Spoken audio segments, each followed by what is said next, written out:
सीधे आपको कांकेर दिए चलते हैं, जहां पर केंद्रीय गृह मंत्री अमित शाह पहुंचे हुए हैं जनसभा को संबोधित करने के लिए। दोनों हाथ उठाइए, उठाइए दोनों हाथ, विजय के संकल्प की मुट्ठी भींचे और प्रचंड आवाज से बोलिए, भारत माता की जय श्री राम, जय जय श्री राम। मंच पर उपस्थित हमारे राजा साहब किरण देव सिंह जी, भाई केदार कश्यप जी, प्रेम प्रकाश पांडे जी, अजय चंद्राकर जी, विक्रम उसेंडी जी, मोहन मंडावी जी, रजनीश सिंह जी, महेश कुमार जैन जी, यशवंत जैन जी, भूपेंद्र नाथ जी, भरत मटियारा जी, और आज जिनको जिताने के लिए मैं यहां आया हूं, हमारा जमीन से जुड़ा हुआ प्रत्याशी भाई भोजराज नाग जी के लिए जोर से ताली बजाओ सभी लोग। और आज की सभा में आए हुए प्यारे भाइयों, बहनों, माताओं और मेरे जिगर के टुकड़े जैसे युवा मित्रों, आप सभी को नमस्कार। ये पत्रकार जरा सेट कर बैठ जाओ भैया, बैठ जाइए आप लोग, प्लीज बैठ जाइए, स्टैंड पर सेट कर दो फिर बैठ जाओ। अरे बैठ जाओ यार, पीछे दिखाई पड़े, माताएं बहनें पीछे बैठी हैं। चलो पत्रकार भाइयों के लिए ताली बजाओ, सभी लोग बैठ गए हैं। आज कंक ऋषि की इस महान तपोभूमि पर माता दंतेश्वरी, मां योगमाया, कांकेश्वरी, मां बलमेश्वरी, मां महामाया, शीतला माता, बड़ा देव और बूढ़ा देव, सभी को प्रणाम कर मेरी बात की शुरुआत करना चाहता हूं। जल, जंगल और जमीन के लिए शहीद होने वाले शहीद गेंद सिंह जी को भी प्रणाम कर मेरी बात की शुरुआत करना चाहता हूं। भाइयों और बहनों, सबसे पहले मैं प्रभु श्री राम के नैनीहाल में आया हूं और हम सब ने अपने जीवन में इस 17 तारीख को एक अनुपम दृश्य देखा। 500 साल से टेंट में बैठे हुए रामलल्ला अपना जन्मदिन रामनवमी भव्य मंदिर में बनाए और वहां सूर्य तिलक का दृश्य हमने देखा। भाई और बहनों, जब से राम मंदिर टूटा तब से करोड़ों लोगों की इच्छा थी, कई लोग शहीद हो गए कि रामलल्ला अपने मंदिर में विराजमान हो, मगर कांग्रेस पार्टी सालों तक रामलल्ला के जन्मभूमि के प्रश्न को अटकाती रही, लटकाती रही, भटकाती रही। आपने मोदी जी को दूसरी बार प्रधानमंत्री बनाया, मोदी जी ने केस भी जीता, भूमि पूजन भी किया और प्राण प्रतिष्ठा कर जय श्री राम कर दिया। भाई और बहनों, ये कांग्रेस पार्टी जब उनको निमंत्रण भेजा गया प्राण प्रतिष्ठा का, अपनी वोट बैंक की लालच से भगवान राम के दरबार में भी नहीं गए। उनको जो करना है वो करने दो, हम नहीं डरते हैं। हमने न केवल राम मंदिर, काशी विश्वनाथ कॉरिडोर, केदार धाम, बद्री धाम और अब सोमनाथ का मंदिर भी सोने का फिर से बन रहा है। भैया नरेंद्र मोदी जी ने इस 10 साल के अंदर बहुत बड़ा परिवर्तन करने का काम किया है। मोदी जी ऐसे प्रधानमंत्री है जिनके पास 10 साल का ट्रैक रिकॉर्ड भी है और 25 साल का एजेंडा भी है। मैं राहुल बाबा को पूछना चाहता हूं, 4 पीढ़ी ने शासन किया। राहुल बाबा 4 पीढ़ी ने, जवाहरलाल नेहरू, इंदिरा गांधी, राजीव गांधी, सोनिया, मनमोहन सिंह और अब आप, मुझे बताओ मेरे छत्तीसगढ़ के गरीबों के लिए क्या किया? ये कांग्रेस पार्टी ने छत्तीसगढ़ राज्य बनाया क्या? जोर से हाँ ना बोलना भाई, बनाया? जोर से बोलो, बनाया। महतारी वंदन का पैसा भेजा, किसानों को पैसा भेजा, तेंदुपत्ता वालों को बोनस दिया, माताओं के घर में गैस का सिलेंडर दिया, गरीबों को घर दिया, गरीबों को शौचालय दिया, नल से जल दिया, किसान का 3100 रुपया में चावल धान खरीदा और हर गरीब को 5 किलो अनाज मुफ्त में देने का काम किया क्या? तो राहुल बाबा, ये सब तो हमारे नेता नरेंद्र मोदी ने किया। नरेंद्र मोदी, आप छत्तीसगढ़ आओ तब इस बात का हिसाब लेकर आना। भाई और बहनों, आज नरेंद्र मोदी जी ने देश के 60 करोड़ गरीबों को 5 लाख तक का पूरा स्वास्थ्य का खर्चा फ्री ऑफ कॉस्ट कर दिया है। 5 लाख तक कोई भी मेरा आदिवासी भाई बहन बीमार पड़े, इलाज के लिए खर्च करने की जरूरत नहीं है। और मैं आज कहने आया हूं एक मोदी की गारंटी। मोदी जी को तीसरी बार प्रधानमंत्री बना दो। 70 साल के ऊपर के गरीब क्या, पैसे वाला क्या, गांव क्या, शहर क्या, सभी का 5 लाख तक का खर्चा माफ हो जाएगा। ये मोदी का गारंटी। मैं आज कांकेर की भूमि पर से देश भर के वरिष्ठ नागरिकों को कहने आया हूं, फॉर्म अभी से भर लेना। 4 मई को चुनाव के नतीजे आते ही, मोदी जी के प्रधानमंत्री बनते ही देश भर के सभी वरिष्ठ नागरिकों का स्वास्थ्य का खर्चा आपका बेटा नरेंद्र मोदी उठाने वाला है।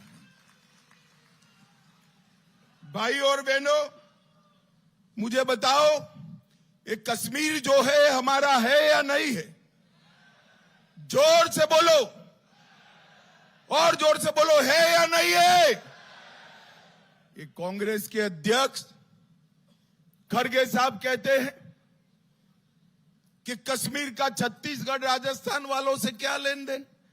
अरे खड़गे जी, आपकी जो सोच हो, राहुल बाबा की जो सोच हो, छत्तीसगढ़ का बच्चा कश्मीर के लिए जान देने के लिए तैयार है, जान देने के लिए। भाई और बहनों, मुझे बताओ, धारा 370 समाप्त करनी चाहिए थी या नहीं करनी चाहिए थी? जोर से बोलिए, करनी चाहिए थी या नहीं करनी चाहिए थी?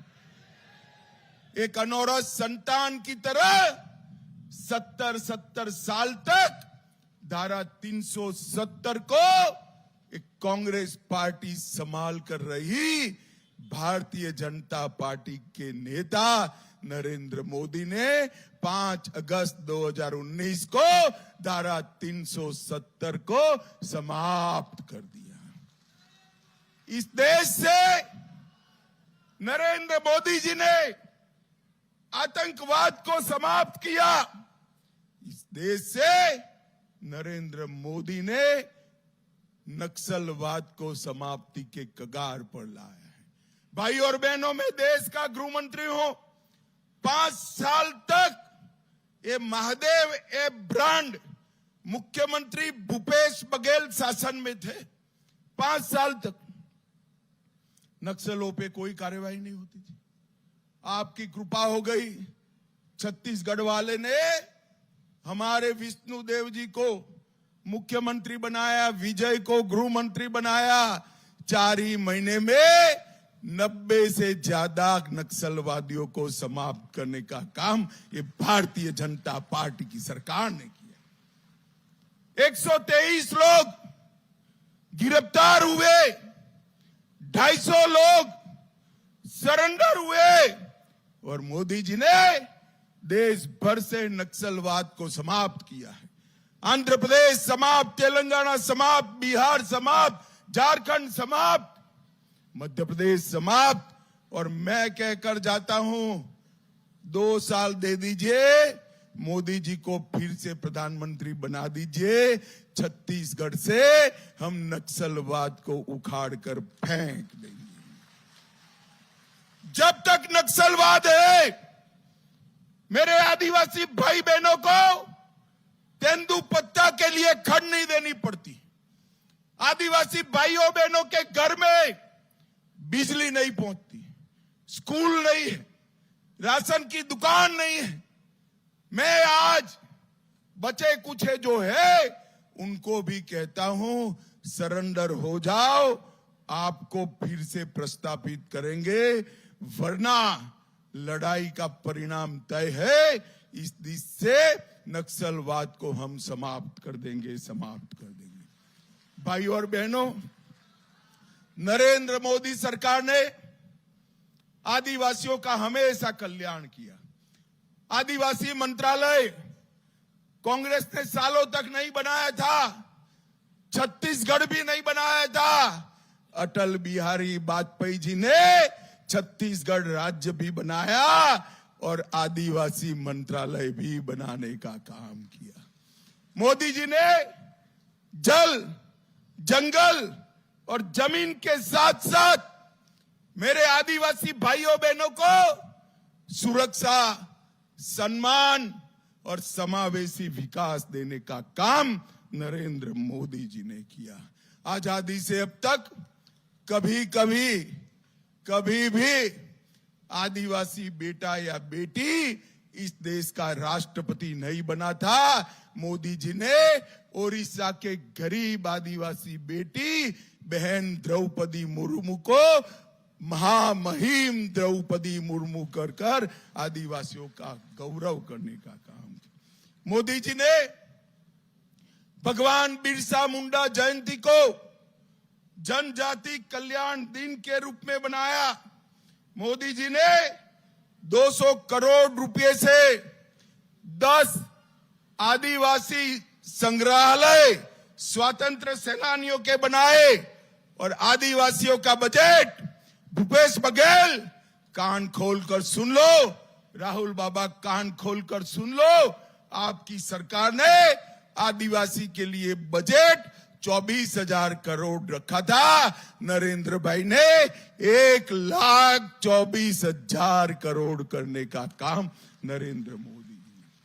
भाई और बहनों, यहां तेंदुपत्ता के लिए बोनस देने का काम किया, एकलव्य स्कूल बनाए, 1 लाख छात्रों को हमने 1 लाख छात्रों को हमने शिक्षा वृत्ति दी और कई सारे आदिवासी कल्याण के काम किए। भाई और बहनों, मैं आज आपको कहने आया हूं, अभी कांग्रेस पार्टी को मिर्ची लगी है। मोदी जी ने उनके घोषणा पत्र में से सबकी संपत्ति का सर्वे करने का कहा है। मोदी जी ने कल कहा, क्यों करना है इस सर्वे को? कांग्रेस पार्टी पूरी नरेंद्र मोदी पर सवाल उठा रही है। मैं आज कांग्रेस पार्टी को पूछना चाहता हूं, आपके घोषणा पत्र में सर्वे की बात है या नहीं है? राहुल बाबा देश के नाम में स्पष्ट करे। और मनमोहन सिंह, आपके प्रधानमंत्री ने कहा था संसाधन पर पहला अधिकार माइनॉरिटी का है, आदिवासी दलित का नहीं है, आदिवासी दलित का नहीं है। भाई और बहनों, देश भर के मठ मंदिर और सबकी संपत्ति पर जो नजर है, वो पैसा कहां जाना वाला है, मनमोहन सिंह को याद करो। उन्होंने कहा कि पैसा पर, रेवेन्यू पर, संसाधन पर सबसे पहला अधिकार माइनॉरिटी का है। ये कांग्रेस पार्टी कहती है और हम कहते हैं संसाधन पर पहला अधिकार देश के गरीब का है, आदिवासी का है, दलित का है, पिछड़ा समाज का है। भाई और बहनों, ये लोग देश को एक नहीं रख सकते। भाई और बहनों, अभी आरजेडी का और कांग्रेस के बीच में रांची में इंडी अलायंस की ऐसी मीटिंग में छुट्टे हाथ से मारामारी हो गई, कुर्सियां भांजी गई, लाठियां भांजी गई। अरे भाई, अभी तो सत्ता बड़ी दूर है, आपका नंबर नहीं लगने वाला है, नंबर नहीं लगने वाला है, और सत्ता के पहले ही लाठियां बांध रहे हो। देश को क्या एक रखोगे? आज मैं गर्व से कह सकता हूं, नॉर्थ ईस्ट हो, नक्सल एरिया हो, कश्मीर हो, मेरे नेता नरेंद्र मोदी ने देश को एकजुट कर कर अखंड बनाने का काम नरेंद्र मोदी जी ने किया है। भाई और बहनों, आप एक बार मोदी जी को तीसरी बार बना दो प्रधानमंत्री, ये देश को, अर्थतंत्र को संसार में तीसरे नंबर का अर्थतंत्र भारतीय जनता पार्टी बनाएगी। भाई और बहनों, मैं इतना कहना चाहता हूं कि हमने नक्सलवाद को समाप्त करने के साथ साथ, समाप्ति के कगार पर है, इसके साथ साथ छत्तीसगढ़ के विकास के लिए भी ढेर सारा काम किया है। मैं भूपेश बघेल जी को पूछना चाहता हूं, 10 साल तक सोनिया मनमोहन की सरकार थी, मेरे आदिवासी भाइयों को, छत्तीसगढ़ के पिछड़े लोगों को, दलित सतनामी लोगों को आपने क्या दिया? कुछ नहीं दिया। भाई और बहनों, 10 साल में केवल 77,000 करोड़ रुपया छत्तीसगढ़ के विकास के लिए भेजा, और नरेंद्र मोदी जी ने 10 ही साल में 77,000 के बनाम 3,20,000 करोड़ रुपया छत्तीसगढ़ को भेजने का काम। इसके अलावे 25,000 करोड़ सड़क निर्माण, 45,000 करोड़ रेलवे और 250 करोड़ एयरपोर्ट के लिया, और 72,000 करोड़ दिया। ये जोड़ ले तो 4 लाख करोड़ रुपया दिया। राहुल बाबा, शर्म करो, शर्म करो। 10 साल में आपने सिर्फ 77,000 करोड़ दिया था, हमने 4 लाख करोड़ रुपया छत्तीसगढ़ के गरीब, आदिवासी और दलित के उत्थान के लिए दिए। भाई और बहनों, नरेंद्र मोदी जी ने एक गारंटी दी है। अब माताएं बहनें बैठी है, 5 किलो चावल प्रति माह मिलता है ना? जरा जोर से बोलो, मिलता है या नहीं मिलता है? हाथ ऊपर उठाओ, मिलता है या नहीं मिलता है? मोदी जी ने कहा है तीसरी बार प्रधानमंत्री बनकर 2029 तक ये मुफ्त अनाज चालू रहेगा। भाइयों बहनों, चालू रहेगा। मोदी जी ने कहा है गैस के सिलेंडर महतारी बहनों को मिले ना? मिले हैं या नहीं मिले हैं? अब भरने नहीं जाना पड़ेगा, पानी की तरह नल से गैस भी आपके घर में देने का काम नरेंद्र मोदी जी करेंगे। और भाई और बहनों, मैं कह कर जाता हूं आदिवासी भाई और बहनों को, जब तक नक्सलवाद है, आदिवासी क्षेत्र में शांति नहीं हो सकती, रोड नहीं बन सकता, बिजली नहीं पहुंच सकती, गैस नहीं पहुंच सकती, शिक्षा नहीं पहुंच सकती, नौकरी नहीं पहुंच सकती, खाना नहीं पहुंच सकता, इलाज नहीं पहुंच सकता। आप सभी लोग भी उनको समझाइए सरेंडर कर जाए, न करे तो आप चिंता मत करना, हम 2 ही साल में छत्तीसगढ़ की भूमि से नक्सलवाद को उखाड़ कर फेंक देंगे और विकास की गंगा प्रवाहित करने का काम करेंगे। भाई और बहनों, नरेंद्र मोदी जी ने 2037 में विकसित भारत की कल्पना रखी।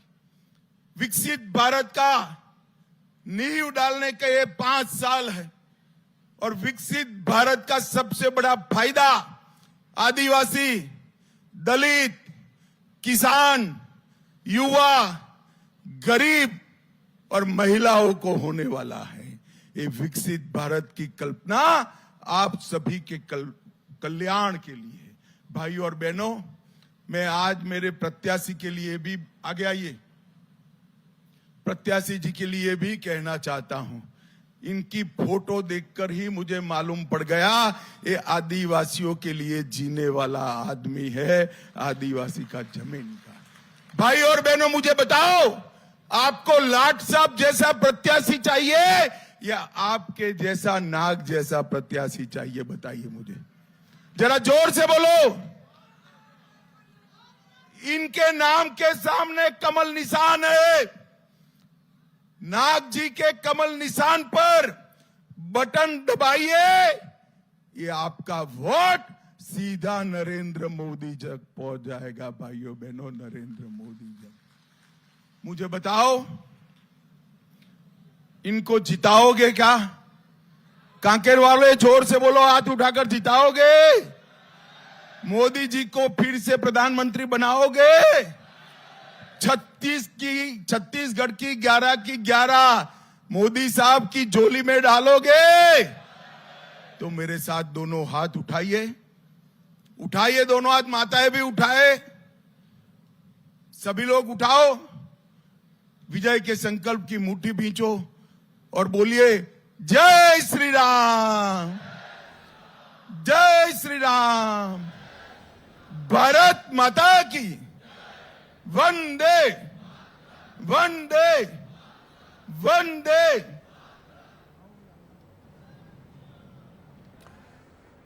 तो कांकेर में अमित शाह जनसभा को संबोधित कर रहे थे। अपने भाषण की, संबोधन की शुरुआत भारत माता की जय, जय श्री राम के नारे से की और बड़ी बात यह कही कि छत्तीसगढ़ में मौजूद थे वो, 2 साल में नक्सलवाद को खत्म कर दिया जाएगा। ये बड़ी बात कहकर गए हैं अमित शाह।